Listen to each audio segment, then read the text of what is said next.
Assalamualaikum warahmatullahi wabarakatuh. Perkenalkan, nama saya Anand Prasetyo. Saya dari kelas SI1E ITB Stikom Ambon. Saya di sini akan mempresentasikan tentang hasil kerja saya, yaitu tentang software dan hardware. Yang pertama, kita masuk saja ke software.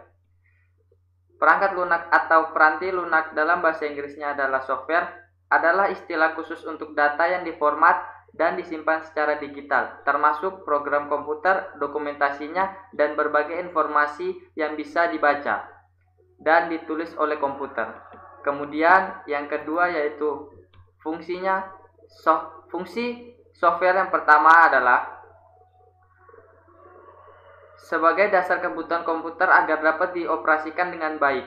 Yang kedua, software memiliki fungsi dalam mengatur hardware atau perangkat keras yang ada pada komputer. Dengan begitu, komputer yang digunakan dapat bekerja dengan baik sesuai pekerjaan yang Anda dibutuhkan.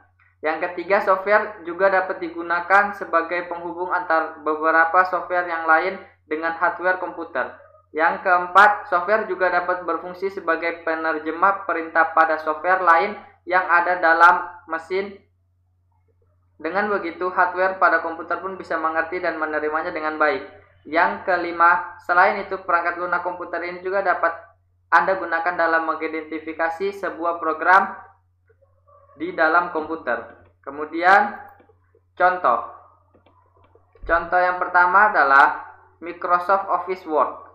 Software yang satu ini bisa Anda gunakan untuk mengetik dan mengedit sebuah dokumen dalam tampilan kertas. Yang kedua, Microsoft Office PowerPoint.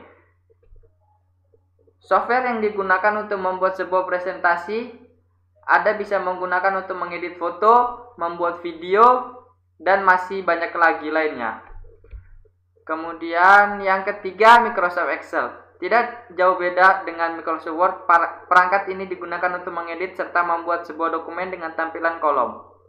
Yang keempat, Mozilla Firefox, sebuah software yang berguna yang dapat Anda gunakan sebagai peramban web lintas platform bebas dengan sumber terbuka. Itulah beberapa contoh software atau perangkat lunak yang bisa Anda ketahui.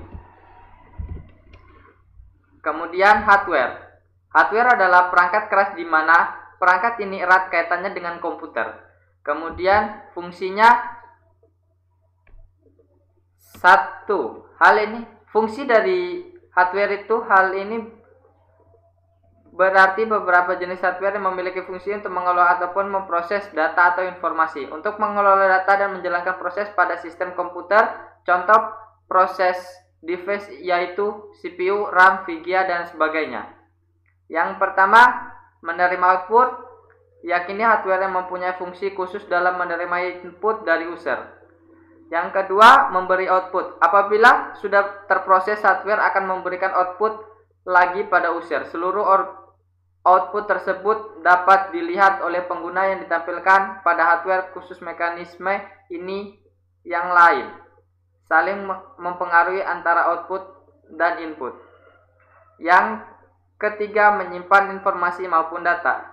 Dalam hal ini, seluruh output yang dihasilkan oleh komputer bisa Anda simpan dan pada perangkat penyimpanan sekunder dari komputer.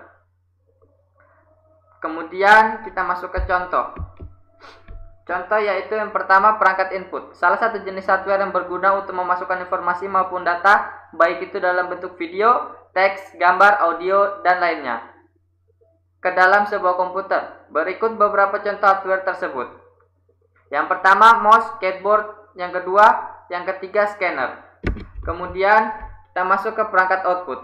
Merupakan jenis hardware yang berguna dalam menampilkan informasi dan mencetak hasil input data yang user lakukan. Data ataupun informasi tersebut berasal dari hardware input yang sudah melewati hardware proses.